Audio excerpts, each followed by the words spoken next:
20 April 2025 the deepest breath ही documentary American documentary बघितली.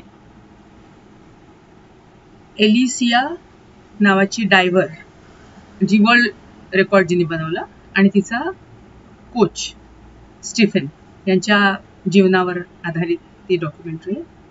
अक्षरशः सुंदर फोटोग्राफी, सुंदर एक्सपिरियन्स, म्हणजे वर्थ व्हिजिटिंग. आणि ॲक्च्युअल फील येतो की किती रिस्क घेऊन या लोकांचं ट्रेनिंग चालतं किंवा किती रिस्क घेतात वर्ल्ड रेकॉर्ड बनवण्यासाठी. ती स्टीफन इटलीची असते आणि तिला म्हणजे आधी ती नुसतंच स्विमिंग हे करत होते, पण जशी ती मोठी होते तर तिला वर्ल्ड रेकॉर्ड बनवायचं तिच्या मनात असतं. आणि मग ते ब्लू लगून म्हणून जी कॉम्पिटिशन, ब्लू लगूनच्या जागी जी कॉम्पिटिशन होत असते डायव्हर्सची, तर ती खूप प्रिशियस कॉम्पिटिशन मानली जाते. मग तिथे ती भाग घेण्यासाठी येते. आणि म्हणजे सुरुवातीला तिला नाही ते, म्हणजे जर तुम्ही सगळीकडे व्यवस्थित असाल तर तुम्हाला व्हाईट कार्ड मिळते. म्हणजे तुम्ही गेल्या खालपर्यंत, पण वर आल्यावर तुम्हाला जर सांभाळावं लागलं, तुम्ही कॉन्शियस नाहीये, तुम्ही स्वतः सांभाळू शकत नाही, तर तुम्हाला तरी कार्ड मिळत नाही. तर पहिल्यांदा ते असे काहीतरी त्यांचे 7-8 राऊंड असतात. तर पहिल्या काही याच्यात तिला नाही मिळत ते, कारण ती जरा थोडीशी अनकॉन्शियस होऊन झाली. पण अल्टिमेटली शेवटी ते ती अचीव्ह करते आणि त्याच्यात सुद्धा म्हणजे त्याच्यात वर्ल्ड रेकॉर्ड बनवते. पण त्याच्यानंतर एका दुसऱ्या ठिकाणी कॉन्टिनेंटच्या याच्यामध्ये, ओशनमध्ये ही असते स्पर्धा, ती पण प्रिशियस असते. तर तिथे आणि मग त्या दरम्यान, त्या ब्लू लगूनच्या ट्रेनिंगच्या दरम्यान आणि हा जो स्टीफन कोच असतो, मग त्या दोघांची छान केमिस्ट्री जमते आणि मग दोघं म्हणजे एकमेकांशी रिलेशनमध्ये असतात. आणि मग जेव्हा आता त्या दुसऱ्या ठिकाणी कॉम्पिटिशनला जायचं असतं, तर तिथे एक जपानी तिच्याशी टक्कर देणारी असते. तर तिला फक्त तिचेच हे असते जरा टेन्शन की हिच्यापेक्षा जास्त आपण रेकॉर्ड बनवू शकतो का नाही. तर आधी 102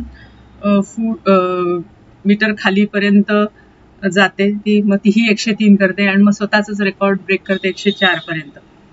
पण त्या ठिकाणी एक केव्ह असते जिथे तुम्हाला आधी डीप जाऊन मग हॉरिझॉन्टल एक राऊंड मारायचा असतो आणि मग वर यायचं असतं. तर जो एक अंदाजाने लागणारा वेळ असतो, तर त्या वेळेपेक्षा तिला जास्त वेळ लागतो. आणि ऍक्च्युली जो कॅल्क्युलेटेड टाइम असतो त्याच्यापेक्षा म्हणजे त्या वेळेत बरोबर कोचनी मग खाली यायचं असतं आणि मग अर्थात तिला गाईड करत वर आणायचं असतं. तर हा 20 सेकंद उशिरा जातो स्टीफन. आणि मीनव्हाईल तिला कोणीच दिसत नाही जेव्हा तिचा एक राऊंड हॉरिझॉन्टल पूर्ण होतो आणि ती मिसलीड होते दुसरीकडेच. म्हणजे जिथे रोप असते, रोपला लागून ते लोक वर येत असतात आणि खाली जात असतात, तर ती भरकटते दुसरीकडेच कुठेतरी. आणि मग स्टीफन जेव्हा येतो तेव्हा आधी त्याला तिथे ती दिसत नाही आणि मग त्याच्या लक्षात येते ही कुठेतरी वेगळ्या ठिकाणी गेली. मग तो तिला शोधत तिला बरोबर म्हणजे सापडवतो आणि मग तिला असं पुश करत म्हणजे वर आणतो. पुश करत म्हणजे ऍक्च्युली पुश नाही करत, पण तिला हॉरिझॉन्टल ठेवायचा प्रयत्न करतो आणि वर आणतो. पण त्या याच्यात तो म्हणजे त्या दोघांपैकी कोणीतरी एकच जिवंत राहू शकणार असतं आणि तो तिच्याशिवाय जिवंत राहू शकत नसतो. त्याच्यामुळे तो म्हणतो मी मेलो तरी चालेल, पण ही जिवंत राहिली पाहिजे पुढच्या याच्यात.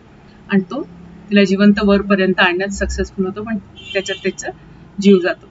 मग त्याच्यानंतर ती तशी खूप हे होते डिस्टर्ब, एलिशिया.